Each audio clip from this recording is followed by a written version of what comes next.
কুটুম বাড়ি গেছি বাবা হানিত বুঝছো নি, তো কুটুমে 2 প্লেট দিছে নাস্তা, 1 প্লেট আপেল আর 1 প্লেট হইলে কমলা। তো আমি ওখান থেকে 2 পিস, ওখান থেকে 2 পিস খাইলাম। আমার মতো মাঝে গুণ তাহো সপ্তাহ তো আর খাওয়া যায় না। এর মাঝে ওখান থেকে 2 বাচ্চা আইছে, আয়া সব দিন খাইলছে, খাইবে আবার তারা গেছে কি। এখন তাই আমি বললাম মহা বিপদ, লাগে আমি খাইছি। এর মাঝে আইছি না ভাই কুটুম আছে না, আল্লাহর বাবা তোমার না পেটে উগলা আছে, নিতে ভাত খাইলো বুঝলে, মানুষটা রইলো মারিবার আগে ভাত খায়। আমিও কম না ভাই, আমি সিস্টেমে এখন ফোকাস হই না, দুইটা মারবে পড়ে যাবো। কইলাম এখন কোর বাচ্চা ইনতে তো মুঠেও কুদা খাই না, আমার মুঠেও ভালো লাগে না বাচ্চা ইনদের, তবে এই 2 বাচ্চা ভালো, এখন কিতা করছেন দেবো। বললাম না তারা দিতেও তারা খাইছেন সবটি, তারা খাইছেন, তারা খাইছেন। কবে না আমার খুব ভালো লাগছে, আল্লাহর বাবা তুমি খাইলে না, আমার নারেগো আমি খাইছি 2 পিস, তবে তারা যে খাইছেন আমার মন শান্তি হয়েছে। বাচ্চা তো খাওয়া দাওয়া করেন না এখন, তারা যেটাও খাইন মনে করলা দেখুন তারা পেটো হামাইল। আমি তোমার বিদ্যে আমি কইছি গো, এবং তোমার তো নবীন দেখাইছি, আমি খাইছি না। ওগুলোর মাঝে মাঝে ভাই আলাদা একটা বিপদ করা লাগে। বন্ধুরে লইয়া কিবান গেলে ভাই রেস্টুরেন্টে, আমি আমার এক বুঝে গেছে 2 কাপ চা খাইলে মুই বুঝে আমার পকেটে টাকা পয়সা আছে। কিন্তু না ভাই, হে বইয়া অর্ডার দিব, মুরগ ফোড়া অর্ডার দিব যে গ্রিল, এরপরে দিব নান, এরপরে দিব দই চিরা, এরপরে তার ডাইজেস্ট হন না কিতা অর্ডার দিব জানাই ভাই, লেমন জুস। তো তুই অর্ডার দিছত ভাই, তুই খাইছত, আমি একবার সরি কইলাম যেহেতু আসতি, বিল তুই দিতে নাকি। হে কাউন্টার পর্যন্ত যাইব ভাই, লাগবে হে বিল হে দিব, এমন পারে যাইব।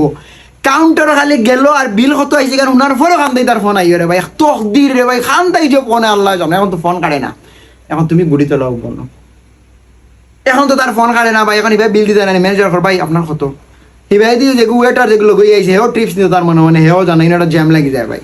এখন তার তো ফোন আর নাই, তার লান ধরিয়া বনো এমন মানে ইশারা দিব যে তুমি দিলা আমি দি, কিতা করতে হবে এখন, বাণিজ্য তো বাঁচাইতে না, এখন পকেট তো দিলা বিল দিয়া পারো আইলা, খালি বিল দিবাই না নি অটোমেটিকলি তার ফোন শেষ হয়ে যায়।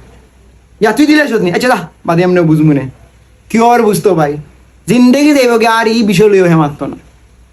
আর রক্তা আছেন ভাই কিতা করেন জানেননি ভাই, রিক্সাত উঠার পরে ভাই নানান রকমের গফ করবা, অতার গফ করবা, হতার গফ করবা, রাজনীতি, অর্থনীতি, প্রেম সবটা। খালি যে রিক্সা তুই করে নিলাম না, তারা যে কোনো গাড়ি তুললো তারা গফ সব আরম্ভ করবা, সারা ফত তোমার লাগে গফ করে যাইবা। কিন্তু যখনই ভাড়া দেওয়ার সময় বোনানি তারা খান থেকে যে ফোন আয় রে ভাই, খান থেকে যে ফোন আয় আল্লাহ জানে, ও তো তারা ফোনও মাতারা ভাই আচ্ছা কিতা করে তুমি একবার কইল হয় এখন ড্রাইভারে অপেক্ষা করবো, তার দরকার নাই আরো টিপটাপ ভাই আপনারা বিল দিলে দিন, যে কোনো একজনে দিলে তো হইব। বাইক দইয়া ভাই তুমি দিলাই বাড়া যাইতা কেন হোসেন ভাই, এইরকম ছোটখাটো বিভিন্ন সময় বিভিন্ন রকমের সমস্যা পড়তে হয় ভাই। আরো কারণ সমস্যা কিতা জানানি ভাই, আখতো কোনো খানো তুমি সিএনজি হরিয়া আইরা, আখতো একটা মানুষ অপরিচিত না পরিচয় থাকে না, একটা মানুষের লগে তোমার দেখা হয়ে গেল, এখন তোমার কাছে অত টাকা পয়সা না, তুমি চিন্তা করো ওটা ভাড়া তুমি দিতাই নি না দিতাই না। এখন তুমি সিএনজি দেখি নামছো, নামার পরে ভাড়া দেওয়াত লাগছো, লাগিয়া কইরা ভাই আমি আপনার দিলাই আর ঠিক করে না না না না না খাম নাই ভাই ভাই জিনা জিনা লাগতে না ভাই, সিএনজি ড্রাইভারে রাখিলাই বিল ভাই হাও গুরু। অথচ সেম সিচুয়েশন যদি তুমি বলো না নি ভাই, তোমার বিল কোনো কে রাখে না।